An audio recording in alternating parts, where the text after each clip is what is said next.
I always thought I had the perfect family. My husband, Brian, and I had been married for 12 years. We had two beautiful kids, a lovely home in a quiet suburban neighborhood, and a life I believed was built on trust. I was wrong. It started with a moving truck pulling up to the house next door. We hadn't had neighbors for a few months since the old couple moved to Florida. I stood at the window with my morning coffee, watching the movers unload furniture, a white couch, a glass coffee table, boxes labeled kitchen and Emma's room. I smiled, thinking how nice it would be to have new neighbors. That evening, I baked brownies and walked over with the kids to introduce ourselves. A woman in her early 30s opened the door, long auburn hair, kind eyes, tired smile. She looked surprised to see me. "Hi, I'm Rachel. I live next door," I said cheerfully. "Just wanted to welcome you to the neighborhood." She hesitated. "Oh, thank you. I'm Lily." The girl behind her peeked out. She was about 8, with Brian's dark eyes and that unmistakable dimple in her left cheek, the same one both our kids had. Something twisted in my stomach. "Come in?" Lily asked awkwardly. I politely declined, suddenly feeling uneasy. Back at home, I asked Brian if he knew the new neighbor. He looked up from his phone and shrugged. "Nope, didn't see who moved in." I didn't believe him. For the next few days, I kept noticing strange things.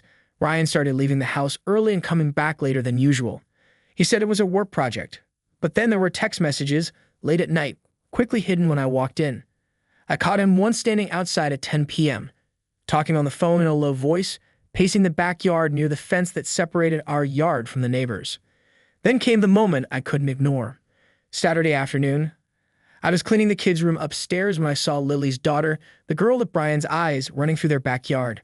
Brian was there, and he was holding her hand. They were laughing. My legs gave out beneath me. I dropped to the floor out of sight, heart pounding.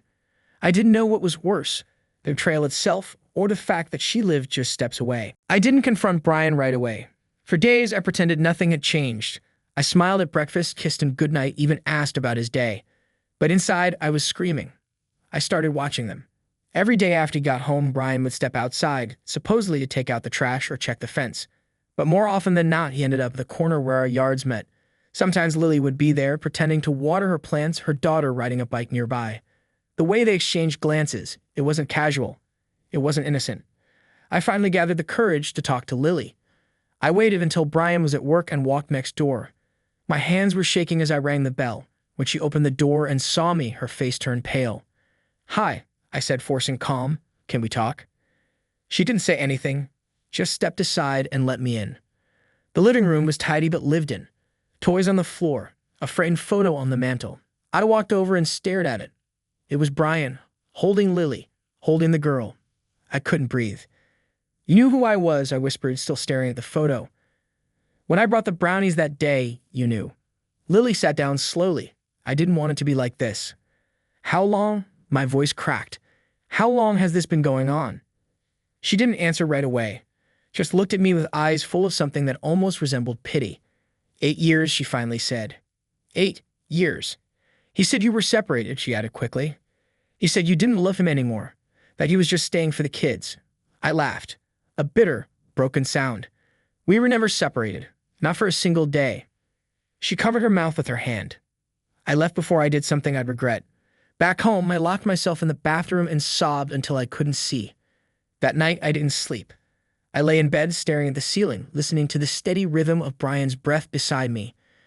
The same man who had tucked in our kids kissed me goodnight and then tiptoed to another woman's house. I thought about the girl. She looked so much like our kids, like him. She was his. And he had lied to all of us. The next morning, I sat at the kitchen table, watching Brian make coffee like nothing had changed. He was humming, actually humming. I couldn't take it anymore. "Who is Lily?" I asked, my voice steady but cold. His hand froze mid-stir. He turned around slowly. "What?" I said, "Who is Lily?" He tried to play dumb, even chuckled. "What are you talking about? I saw the photo. I saw you with her, with the girl." His face dropped.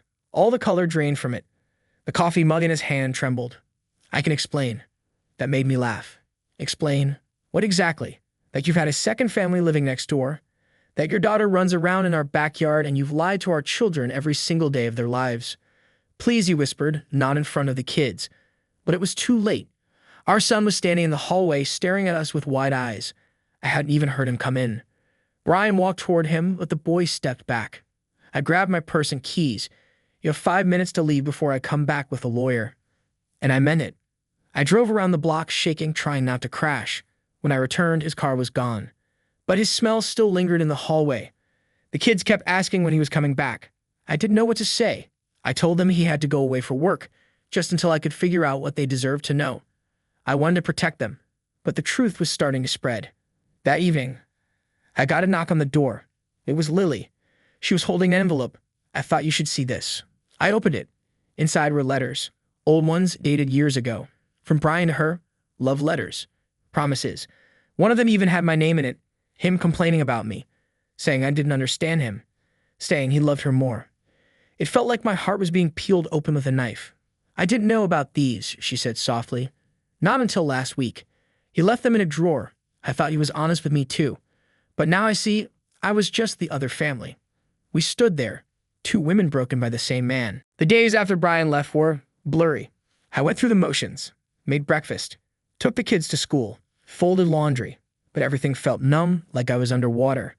I couldn't stop thinking about that other life he had. The birthdays he celebrated twice, the holidays he split, the lies he told to both of us. One night, I found myself scrolling through old photos on my phone. Pictures of our wedding, the kids when they were babies, family vacations. In all of them, Brian was smiling, holding me, kissing me. And now every image looked like a joke. I started therapy. I didn't even know what I wanted from it. Maybe just a space where I didn't have to pretend everything was okay. My therapist, Vanessa, was kind, patient. She said something that stuck with me. You fractured your reality. You're grieving a version of your life that never truly existed. God. That hit me. It wasn't just betrayal. It was the loss of truth, of certainty.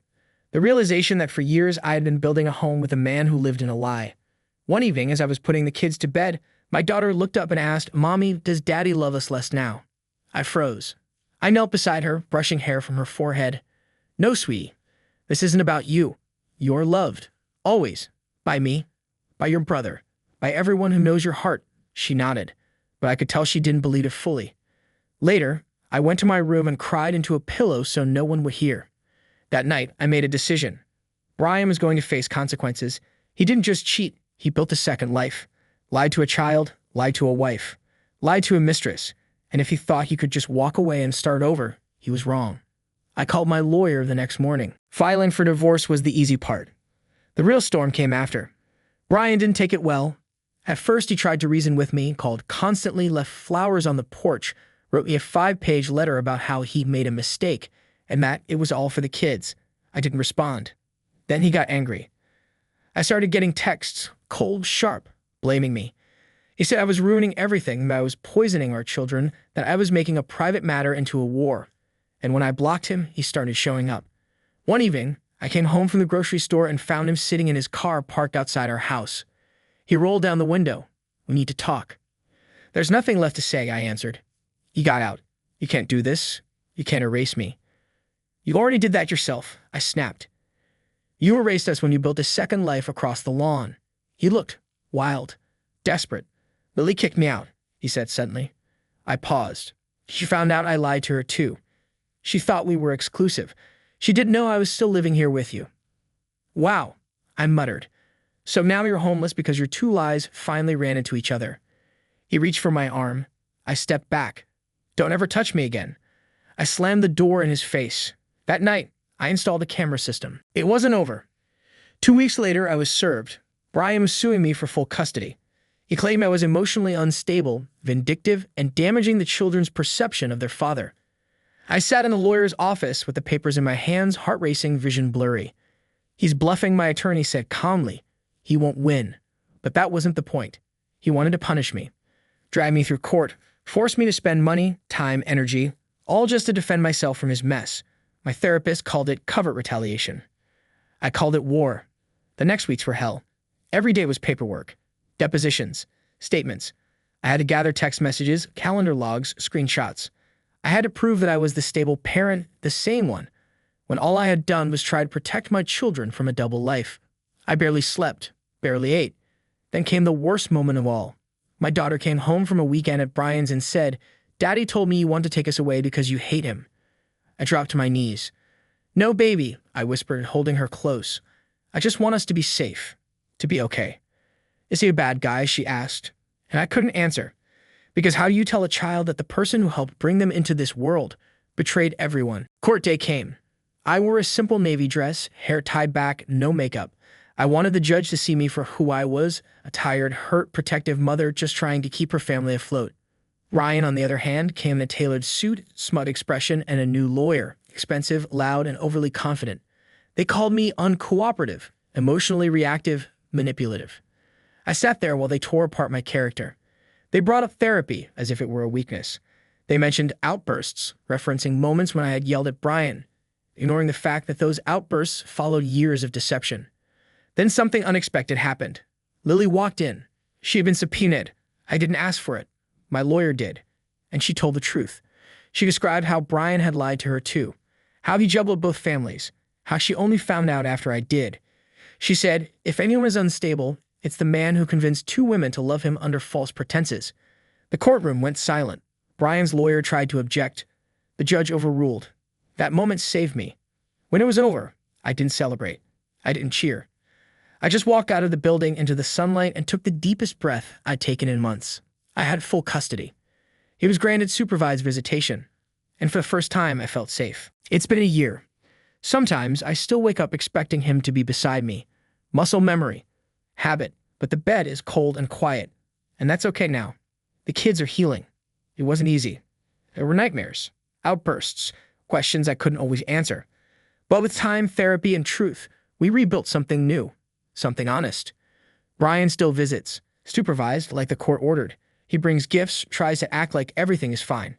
The kids are polite but distant. I watch them, and I see it, that they're starting to understand who he really is. Not from what I told them, from what he showed them. As for me, I'm still recovering. Some scars don't fade, they just settle. I'm learning how to trust again, how to sleep without fear, how to look at myself and not feel like I failed. I didn't fail. I protected my children. I stood up for myself. I didn't burn it all down, but I walked away from the ashes and built a new life. A better one. And sometimes late at night, when the world is still, I sit by the window with tea in my hands, and I smile, because I'm free.